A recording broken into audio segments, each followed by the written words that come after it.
Let's talk about it. Constituency Development Fund CDF. The Constituency Development Fund CDF was first established in 1995 to support small community projects in all of Zambia's constituencies across the country. The idea behind CDF was twofold. First, there was the dream of achieving decentralization through CDF. Decentralization, in its basic definition, is the devolving of power from the central government to the local levels, meaning the central government no longer makes all the decisions but allows your local elected leaders and you to directly make those decisions.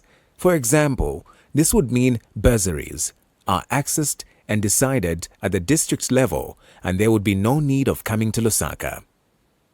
Think of the many licenses and decisions that you need to travel to get from Lusaka. Most of these would be awarded from your district. CDF was created to help us get there.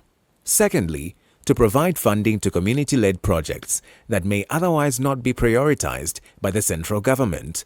This funding is supposed to empower communities to address their felt needs. CDF has since then undergone many changes and adjustments since its introduction. The first appropriation and disbursement of CDF was done in 1995 by Parliament. From 1995 to 2016, the fund was provided for under Section 45 of the Local Government Act, Cap 281 of the Laws of Zambia. In 2016, the Constitution established the Constituency Development Fund. Subsequently, the Local Government Act was repealed, and the Constituency Development Fund Act was enacted in 2018 to provide for the management, disbursement, and utilization and accountability of the fund.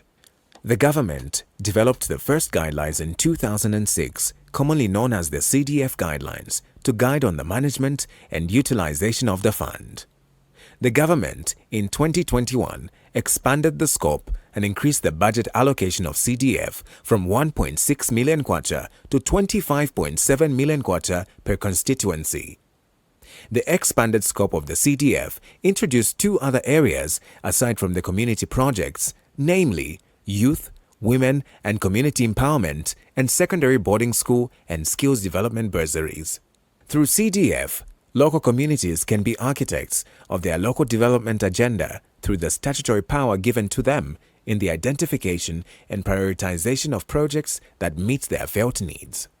CDF is a template of the much-needed and long-awaited full decentralization of public resources management from the central government to sub-national and local governance structures.